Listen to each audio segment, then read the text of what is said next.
movements took place under Muslim caliphs, who sometimes permitted and as often repressed their expression.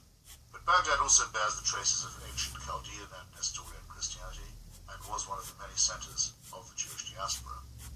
Until the late 1940s, it was home to as many Jews as were living in Jerusalem. I am not here going to elaborate a position on the overthrow of Saddam Hussein in April 2003. I shall simply say that those who regarded his regime as a secular one are deluding themselves. It is true that the Ba'ath Party was founded by a man named Michel Aflaq, a sinister Christian with a sympathy for fascism, and it is also true that membership of that party was open to all religions, though its Jewish membership was, I have every reason to think, limited. However, at least since his calamitous invasion of Iran in 1979, which led to furious accusations from the Iranian theocracy that he was an infidel, Saddam Hussein had decked out his whole rule, which was based in any case on the tribal minority of the Sunni minority, as one of piety and jihad. The Syrian Ba'ath Party, also based on a confessional fragmented society and lined with the Alawite minority, has likewise enjoyed a long and hypocritical relationship with the Iranian rulers. Saddam had inscribed the words Allahu Akbar, God is great, on the Iraqi flag. He had sponsored a huge international conference of holy warriors and mullahs, and maintained very warm relations with their other chief state sponsor in the region, namely the genocidal government of Sudan. He had built the largest mosque in the region and named it the Mother of All Battles Mosque, complete with a Quran written in blood that he claimed to be his own.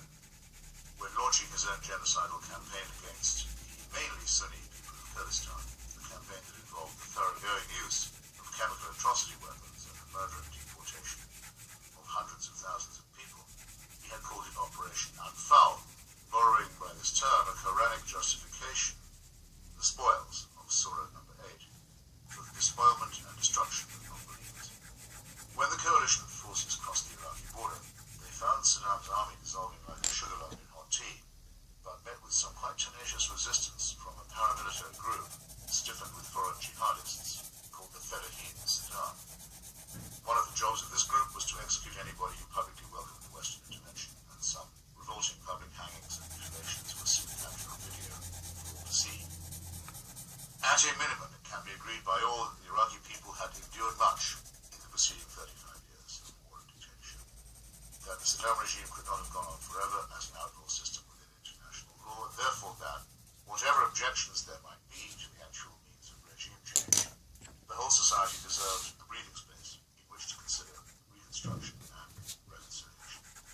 Not one single minute of breathing space was allowed. Everybody knows the sequel. The supporters of Al-Qaeda, led by a Jordanian jailbird named Abu Musab al-Zarqawi, launched a frenzied campaign of murder and sabotage. They not only slew unveiled women and secular journalists and teachers, they not only set off bombs in Christian churches, Iraq's population is perhaps 2% Christian, and shot or maimed Christians who made and sold alcohol. They not only made a video of the mass shooting and throat cutting of a contingent of Nepalese guest workers who were assumed to be Hindu, and thus beyond all consideration. These atrocities might be counted as more or less routine. They directed the most toxic part of their campaign of terror at fellow Muslims. The mosques and funeral processions of the long-oppressed Shiite majority were blown up. Pilgrims coming long distances to the newly accessible shrines at Karbala and Najaf did so at the risk of their lives. In a letter to his leader, Osama bin Laden, Zarqawi gave the two main reasons for this extraordinarily evil policy. In the first place, as he wrote, the Shiites were heretics who did not take the correct Salafist path of purity. They were thus a fit prey for the truly holy. In the second place, if a religious war could be induced within Iraqi society, the plans of the Crusader West could be set abort. The obvious hope was to ignite a counter-response from the Shia themselves, which would drive Sunni Arabs into the arms of their bin Ladenist protectors. And, despite some noble appeals for restraint from the Shiite Grand Ayatollah Sistani, it did not prove very difficult to elicit such a response. Before long, Shia death squads, often garbed in police uniforms, were killing and torturing random members of the Sunni Arab faith. The subjugous influence of the neighboring Islamic Republic of Iran was not difficult to detect, and in some Shia areas also it became dangerous to be an unveiled woman or a secular person. Iraq boasts quite a long history of intermarriage and intercommunal cooperation. But a few years of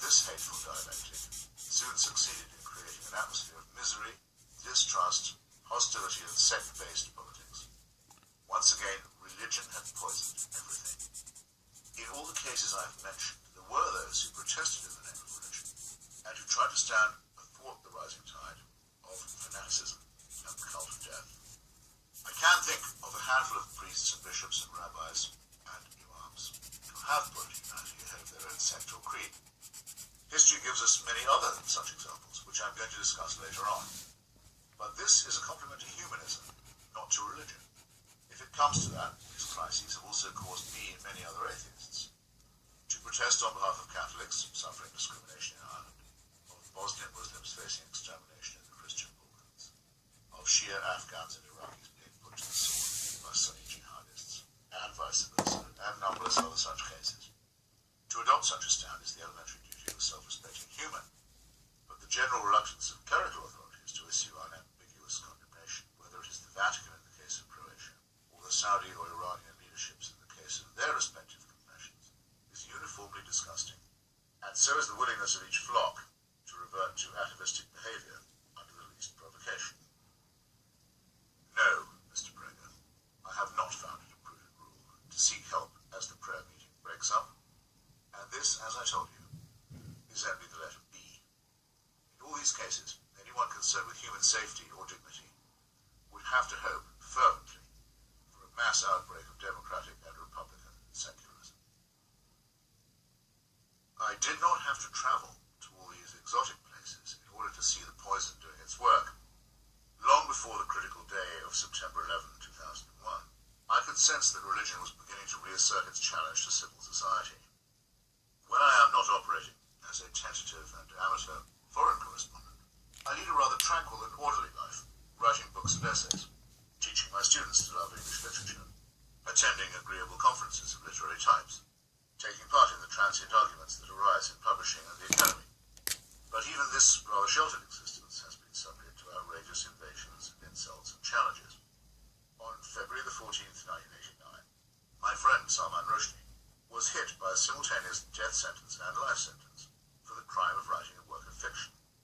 To be more precise, the theocratic head of a foreign state, the Ayatollah Khomeini of Iran, publicly offered money in his own name to suborn the murder of a novelist who was a citizen of another country. Those who were encouraged to carry out this bribed assassination scheme, which extended to all those involved in the publication of the satanic verses, were offered not just the cold cash, but also a free ticket to paradise. It's impossible to imagine a greater affront to every value of free expression. The Ayatollah had not read, and probably could not read, and in any case forbade everyone else to read, the novel. But he succeeded in igniting ugly demonstrations among Muslims in Britain as well as across the world, where crowds burned the book and screamed for the author to be fed to the flames as well. This episode, partly horrifying and partly grotesque, of course had its origins in the material or real world. The Ayatollah having flung away hundreds of thousands of young Iranian lives in an attempt to prolong the war which Saddam Hussein had started, and thereby to turn it into a victory for his own reactionary theology, had recently been forced to acknowledge reality and to agree to the United Nations ceasefire resolution that he had sworn he would drink poison before signing. He was in need, in other words, of an issue. A group of reactionary Muslims in South Africa, who sat in the puppet parliament of the apartheid regime, had announced that if Mr. Rushdie attended a book fair in their country, he would be killed. A fundamentalist group in Pakistan had shed blood on the streets. Khomeini had to prove that he could not be outdone by anybody. As it happens, there are some statements allegedly made by the Prophet Muhammad which are difficult to reconcile with Muslim teaching. Quranic scholars have attempted to square this circle by suggesting that in these instances the Prophet was accidentally taking dictation from Satan instead of from God. This ruse, which would not have disgraced the most sinuous school of medieval Christian apologetics, provided an excellent opportunity for a novelist to explore the relationship between Holy Writ and literature. But the literal mind does not understand the Quranic mind, and sees it always as a source of danger. Moreover, Rushdie had been brought up as a Muslim, and had an understanding of the Quran, which meant in effect that he was an apostate. And apostasy, according to the Quran, is punishable by death. There is no right to change religion, and all religious states have always insisted on harsh penalties for those who try it. A number of serious attempts were made to kill Rushdie by religious death squads supported from Iranian embassies. His Italian and Japanese translators were criminally assaulted, apparently in one case in the absurd belief that the translator might know his whereabouts, and one of them was savagely mutilated as he lay dying. His Norwegian publisher was shot in the back several times with a high-velocity rifle and left for dead in the snow, but astonishingly survived.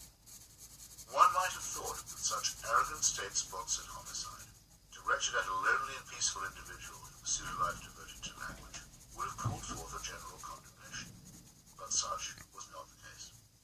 In considered statements, the Vatican, the Archbishop of Canterbury, and the chief Sephardic rabbi of Israel all took a stand in sympathy with the Ayatollah.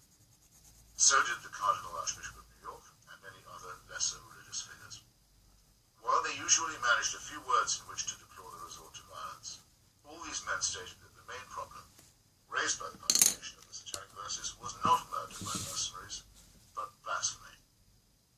Some public figures not in holy orders, such as the Marxist writer John Berger, the Tory historian Hugh Trevor Roper, and the doyen of espionage authors John le Carré, also pronounced that Rushdie was the author of his own troubles, and had brought them on himself by offending the great monotheistic religion.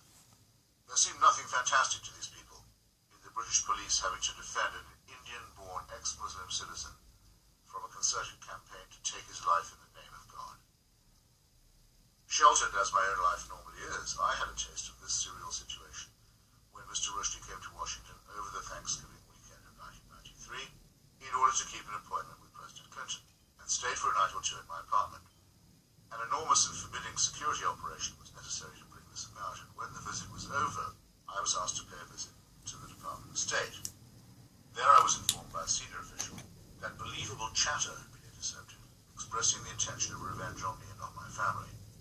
I was advised to change my address and my telephone number, which seemed an unlikely way of avoiding reprisal. However, it did put me on notice of what I already knew. It is not possible for me to say, well, you pursue your Shiite dream of a hidden imam, and I pursue my study of Thomas Paine and George Orwell, and the world is big enough for both of us. The true believer cannot rest until the whole world bows the knee. Is it not obvious to all, say the pious, that religious authority is paramount, and that those who decline to recognize it have forfeited their right to exist? It was, as it happens, the murderers of the Shia who forced this point upon the world's attention a few years later. So ghastly had been the regime of the Taliban in Afghanistan, which slaughtered the Shiite Hazara population, that Iran itself had considered invading the country in 1999. And so great was the Taliban's addiction to profanity that it had methodically shelled and destroyed one of the world's greatest cultural artifacts, the twin Buddha statues at Bamiyan, which in their magnificence showed the fusion of Hellenic and other styles in the Afghan past. But, pre-Islamic as they undoubtedly were, the statues were a standing insult to the Taliban and their Al-Qaeda guests. And the reduction of Bamiyan to shards and rubble foreshadowed the incineration of two other twin structures, as well as almost 3,000 human beings, in downtown Manhattan in the fall of 2001. Everybody has their own 9/11 story. I shall skip over mine, except to say that someone I slightly knew was flown into the wall of the Pentagon, having managed to call her husband and give a description of her murderers and their tactics, and having learned from him that it was not a hijack and that she was going to die. From the roof of my building in Washington, I could see the smoke rising from the other side of the river, and I've never since passed the Capitol or the White House without thinking of what might have happened were it not for the courage and resourcefulness of the passengers on the fourth plane, who managed to bring it down in a Pennsylvania field, only 20 minutes flying time from its destination. Well, I was able to write in a further reply to Dennis Prager, now you have your answer. 19 suicide murderers in New York and Washington and Pennsylvania were beyond any doubt the most sincere believers in those claims. Perhaps we can hear a little less about how people of faith possess moral advantages that others can only envy, and what is to be learned from the jubilation and the ecstatic propaganda with which this great feat of fidelity has been greeted in the entire world. At the time, the United States had an Attorney General named John Ashcroft, who had stated that America had no king but Jesus, a claim that was exactly 2 words too long. It had a president who wanted to hand over the care of the poor to faith-based institutions. Might this not be a moment where